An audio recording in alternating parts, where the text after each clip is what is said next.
Hey everyone. This is essentially the presentation that I gave at National Tour. So I'm just doing it as a recording for the team so that we have it saved. And I'm going to go ahead and share my screen.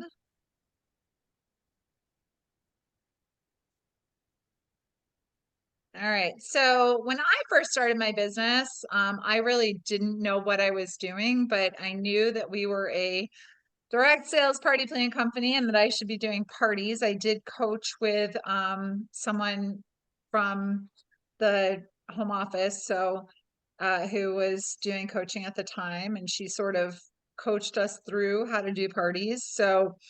That's really how I built my business. And what I can tell you is if you get yourself on a really firm um, schedule of parties, it can really change your business. Parties are the way to build a business, build a strong business. So this is my family when I first started my business. The the middle guy, Liam, there is actually a big part of the reason that I started my business.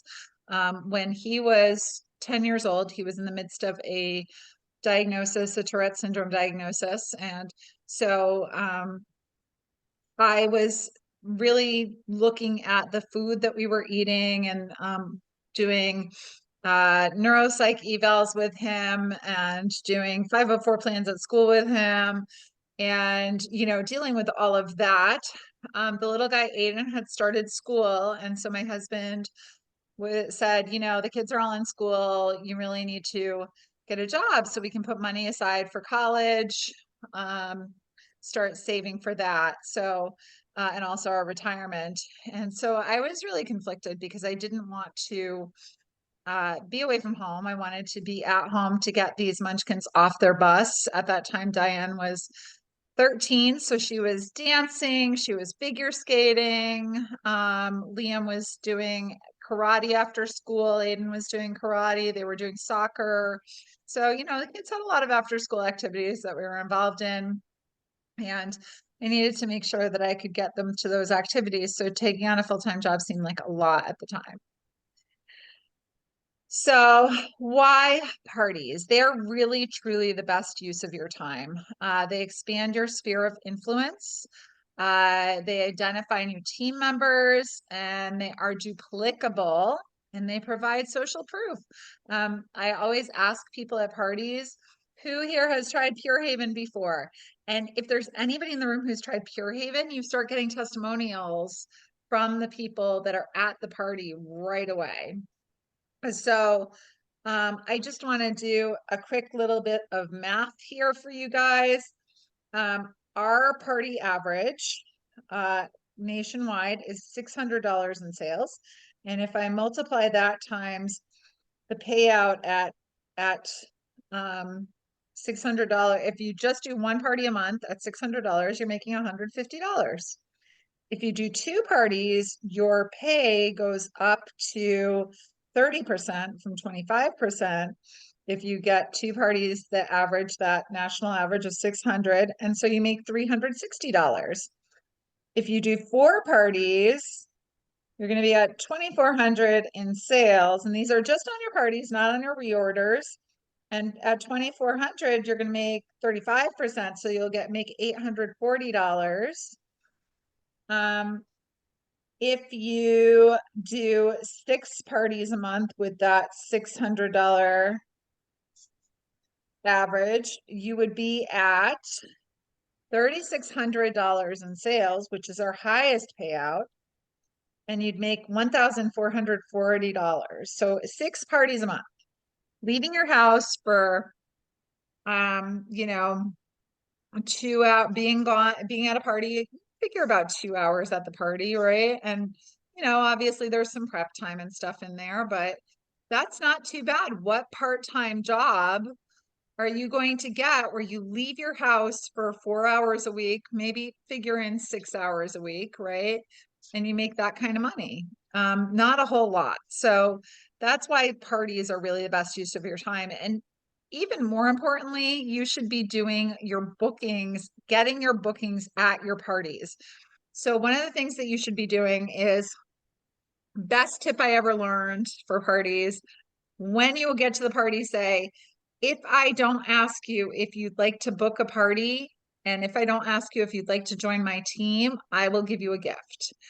And at checkout, you ask every single person, I told you I'd ask you this question, so I'm going to ask, would you like to book a party? Here are my dates. And you just hand them a clipboard with your best available dates.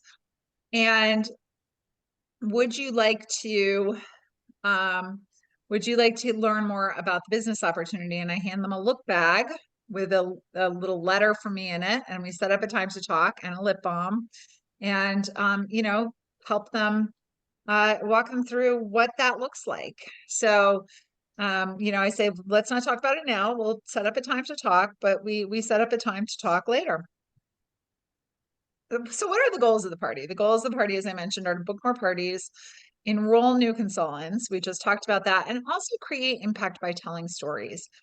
When you are doing your presentation, I want you to work on, some of the things that we've been talking about in Selling It Softly. Some of those techniques are all about how to introduce stories into your party, right? So do that, create impact by telling stories.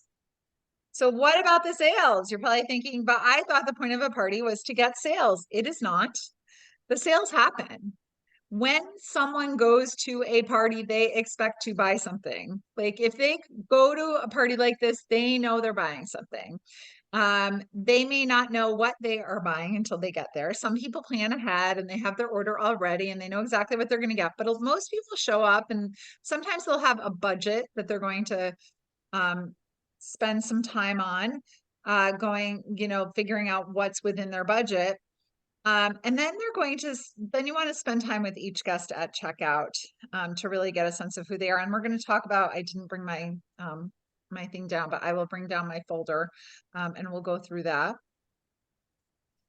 So here's what can happen from one party. This is not a real party or a real presentation of, people, but I just want you to sort of get a sense of how this works.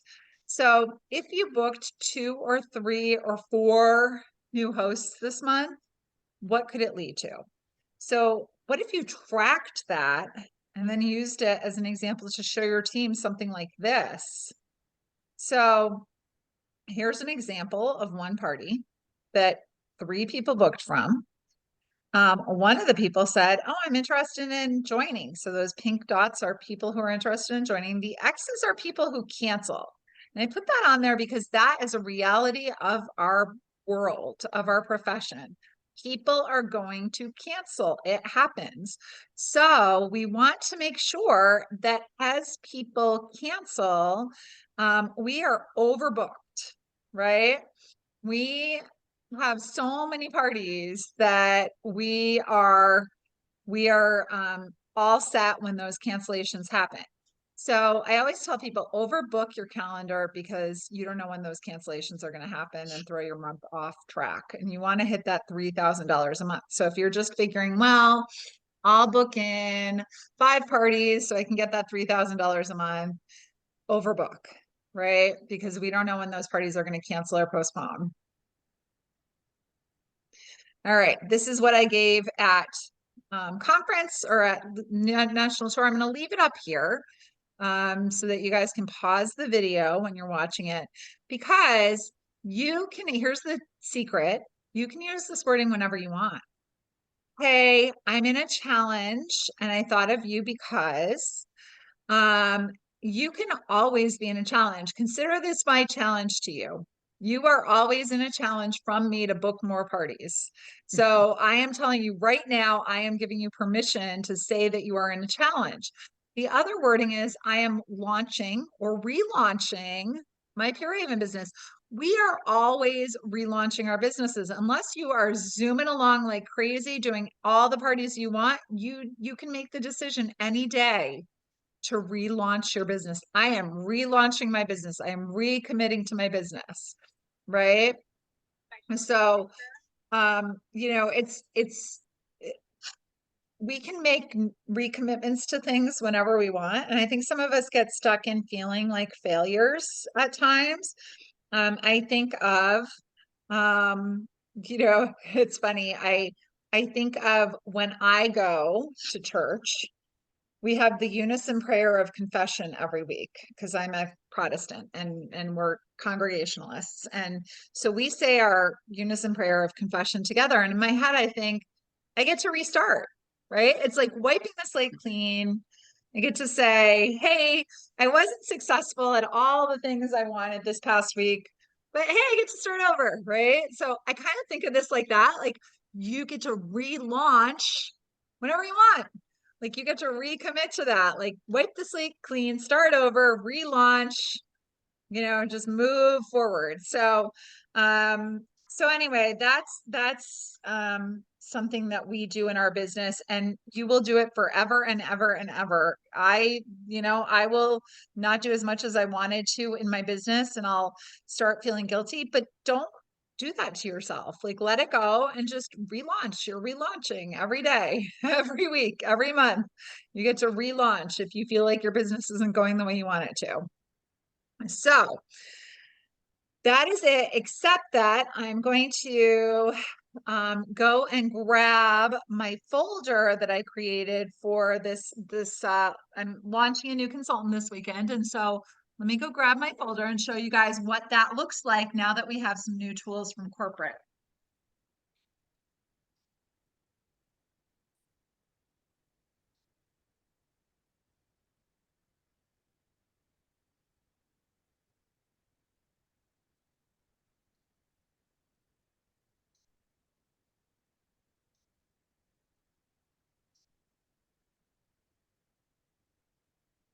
All right, so I'm going to use the new corporate flip chart. So I'm having that printed out. But I'm still gonna do the games that I do during the flip chart portion that I made. Um, so I still want to have this notes sheet available for people because we're still going to do the name game. We're still going to do what you used today. We're still going to do those things in the presentation, right? So I want to still have this in my folder. Now, typically I would have my website with my QR code on on some of these things, but because I am launching somebody else, I did not put that on. So I will show you where that would have gone. So I'm just going to put this in the folder so that you can see what the folder looks like all assembled. I hadn't put these in yet. Okay, it's not going in easily, but there's a notes page. Right behind the notes page, I have the survey. The Detox My Day, or is that what it's called? Non-Tax Me Now survey is in there. I have the order form on the other side. So I'm gonna have the notes. Under that, I have the two-sided non-tax me now survey. Then I have my order form, and then right here, I have the things that they're going to take home with them, which are the pocket guide, and I would put my QR code on the pocket guide. And then we have our beautiful new Meet Pure Haven, and I would put my QR code right here on that so that they could just scan. Now, when somebody scans that QR code and they get to your website, what I really recommend you do as you're walking them through it is when you get them to the website, you should show them on your phone. Like, you know what? I'm just going to pull it up on the screen so you guys can see it instead of trying to do it this way.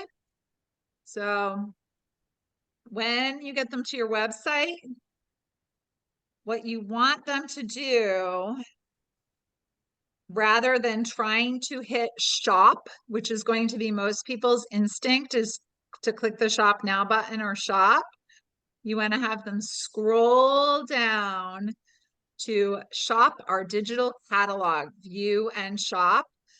And then you're just going to have them from there go through that and fill out the paper order form, right? So you're going to have them look at this instead of the website, because this is just a much nicer experience for them than trying to go through that shop section. So you're going to want to have them go through this. And I think that's pretty much it. Any questions? So you don't give the folders to the people? I take the folders home. Okay. Yeah, I just give them they're just gonna want these. Like they don't need the whole folder. And I'm gonna go through the survey with them and keep the order form because I'm gonna enter the orders at home. I don't enter the orders there. It takes too much time. And I ask everybody, can I email you a receipt? That's it. And I'm checking them How do out. you email the receipt? The company does it. Actually, I had a question when we did the party in St. Louis. I had a question for somebody. They don't email you the receipt as is. They do the invoice. Yeah. That's a She wanted the receipt. actual receipt. Why? Well, I don't know why, but she wanted to see like how much it was, but there was nothing, just very generic. Is there a way to actually, because the receipt was in the back office, but I couldn't figure out how to send it to her. Well, you can screen share it. Okay. Yeah. I haven't had any other questions about that, but that was. Yeah, you can screen cap it. Okay. If they want, I mean, you can always, I'll pull up one of mine to show you. So, just so people who are watching can see that. But yeah, I mean, nobody really needs the receipt, honestly. I mean, if you get somebody who's like, I want the receipt, I'll show you how to do that, but you don't really need it. I've never had anybody ask me that. Leave it to me. I mean, you're always going to get somebody who asks you an oddball question that you're not used to getting, right? Okay, so let me find something that I actually paid for.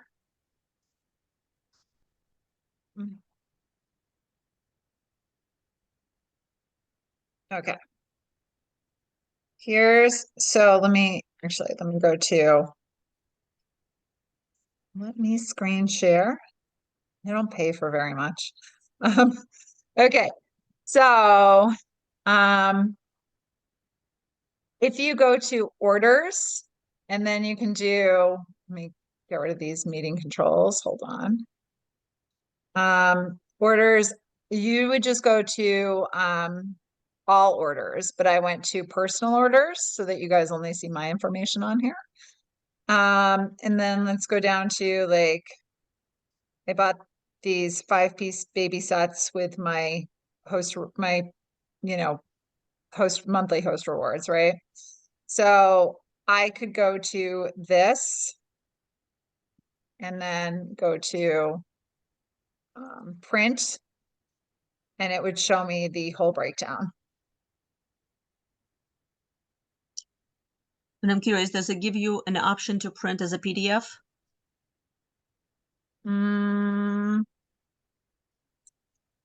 That would be on your well, it's your the way printer, the system's like set up. where the printer is, where you see the printer, yeah. Yeah, I mean, you can print it as a PDF under the printer thing. That's, yeah. I've done that, believe me, and it goes into a PDF file. Right. So Okay. I would just screen capture that and send it to them as a screen capture. That would be much easier, yeah. Yeah. Yep. All right. Any other questions, ladies? No, that was Helpful? great. Good. Awesome. All right. I'm I'm gonna actually, I stop have the a question. recording. I do Okay. have something that, so instead of getting tickets, is there Mhm. anything you can think of that would be more fun, like, I don't know, marbles or something that can be reused? Absolutely. You can do whatever you want. I used to do like Mardi Gras beads. Those are problematic because they have lead in them. But Oh, like find something like that, and then whoever has the most wins, right? So you do whoever has the most of something. So whatever, yeah, whatever you want to use. Doesn't matter what it is. I've okay. reused Find the something. tickets over though. I take them No, all back. I know. It's just, I was Yeah. just thinking if there is something that I have on hand that I can just bring with Right. Yeah. rather than just Instead of getting buying a those. roll of tickets, yeah. Yeah. Yeah, whatever you want. Crystals. Sure. I mean, that's going to get kind of heavy because you're going to have people. I mean, I literally have people who have like 15, 20 tickets at the end. So, you're going to be carrying a lot of crystals around. I would do something light, and that's sort of why I liked the Yeah, I Mardi Gras have little beads. stones. It was fun because I could kind of throw them at people, right? So that's kind of a fun thing, like just toss them at people. But you know, so find something fun like that you can do that um, Okay. make flowers out of tissue paper and then throw them flowers when they and whoever has the most flowers at the end. I don't know, whatever you want to do. Yeah, no, that would be cute. Okay. Okay. Well, Yeah. awesome. Yeah, you make it yours. I mean, it's your presentation, it's your party, do what you want to do. Just make it really duplicable. Right? So don't go over the top, don't go crazy.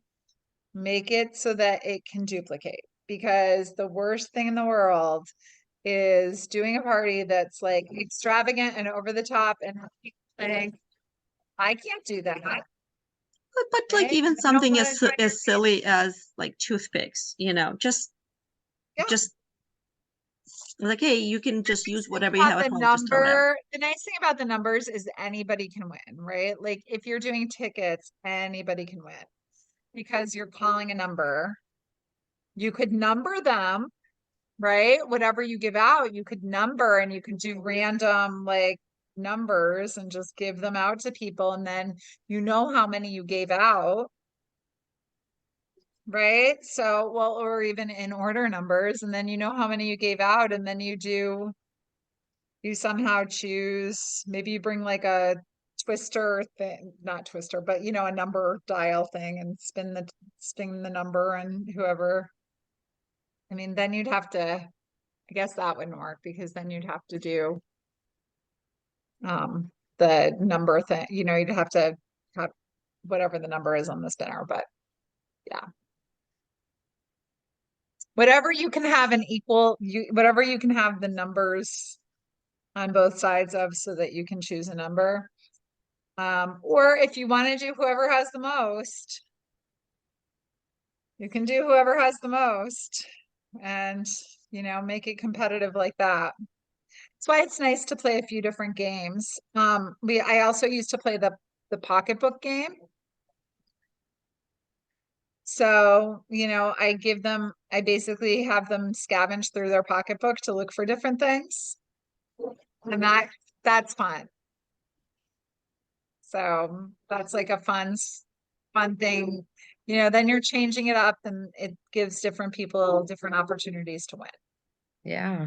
That And sounds knowing good. someone like me, I'd show up to a party like that without a pocketbook, with just my phone and keys. Yeah. So, okay, well, All right. that's good to hear again. Yeah, it was good. All right. All right, ladies, have a great night. Bye. Thanks, you Thank you too. so much.